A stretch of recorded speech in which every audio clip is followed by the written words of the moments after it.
howlgalkan waxaa la qorsheynayay in muddo nimankii argagixisada ahayna galmudug culays ayay soo saareen 6 bilood oo u dambeysay ka bilowday koonfurta mudug gaar ahaan magaalooyinka muqdisho iyo bacadweyn ayaa lagu xaqiijiyey guulo iyadoo maaragtay cadowgu argagixisada ay ka farxaday dhammaan deegaanadii areas uu ka joogay waxayna ciidamada u suurta gashay qalabka sida inay tagaan bacadweyne saakay aroortii hore ma dagaal baad ku qabsateen mise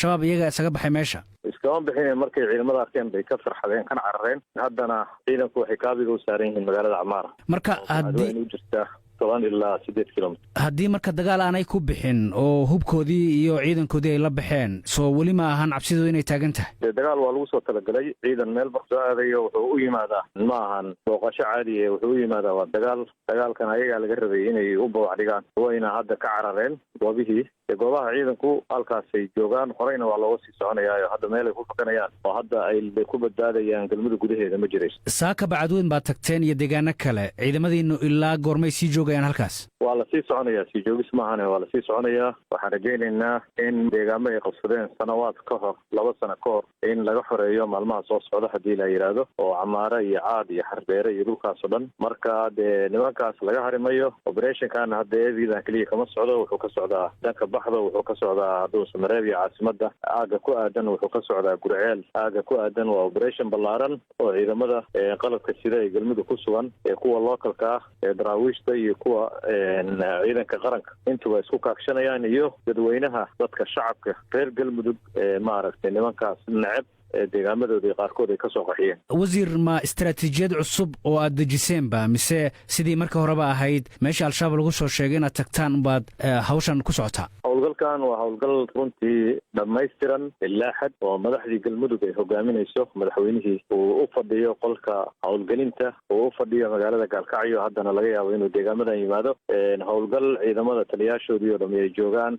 howlgal wasiiradii iyo maamulkii ay qayb ka yihiin marka howlgal noocan oo kale horey nooma soo marin waana howlgal runtii aan rajaynayno in guulo aan ku xaqiijino cadowgaas argagixisada ee nabadda u diiday Soomaaliya si gaar ah hadda u soo beegsaday deegaamada galmudug in darsi iyo cashar lagu dhigo deegaamadan oo lagu jabiyo oo aan intaas looga harin Soomaaliya oo dhan aan sabab u noqono inaan maaragtay deegaankii u horeeyay oo iska xoreeyay nimanka khawaarijta ah inaan noqono dadka qaar waxay ku doodayaan in deegaanada bacadweyne oo kale dadka deganaa ay al-shabaab la dagaalami jireen markay taa kula waayeen oo laga adkaadayna ay iyagii qayb ahaan amarkooda qaadanayaan marka sideed ku soo celinaysaan dhulka haddaad soo celiseen dadka deegaanka kalsoonidii sidee ugu soo ceshanaysaan dadka kalsoonida horta waxaa weeye ciidamadu way joogeen bacadweyne markii u dambeysayna waxaa weeye 250 ciidan ah ayaa ku sugnaa oo ciidanka qaranka iyo ciidanka galmudug isugu jira waxaa weeye galmudug hadda diyaargarow rasmi ayay u gashay uguna jirtaa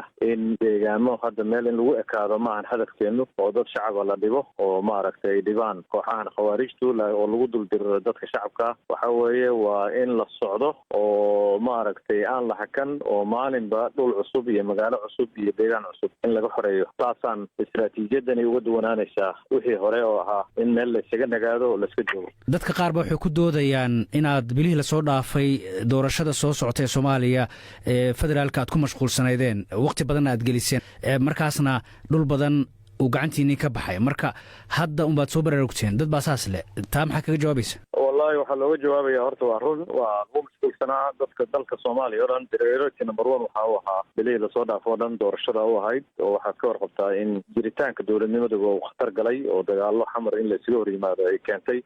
marka wayba ahayd in lagu mashquulo waayo number 1 xasilooni darrada dalka oo dhan ba waxa aasaas u ahaa xasilooni darradii ka jirtay iyo mashquulkii ciidamadooda qaranka oo la rabay inay la diriraan al-shabaab inay ku mashquuleen arrimihii siyaasadda oo xamar la isaga hor keenay taasi marka way ahayd annagoo dhan ba number 1 way noo ahayd oo in arrintaa lasoo qaboojiyo oo madaxweynuhu xoog badan ku bixiyey kadibna in dalka loo soo jeesto in la xoreeyo waad ogtahay in shabeellada dhexe markii arrintaasi dhammaatay in operation shabeellada dhexe ka bilowday shabeellada hoose ka bilowday halkan galmudug ka bilowday marka asaas waxa ahayd arrinta siyaasadda in laga heshiiyo asaas bay ahayd in lagu mashquula oo la dejiyo arrintaas oo gacan laga geysto si loo dejin lahaana waajib na saaran qayb naga saaran bay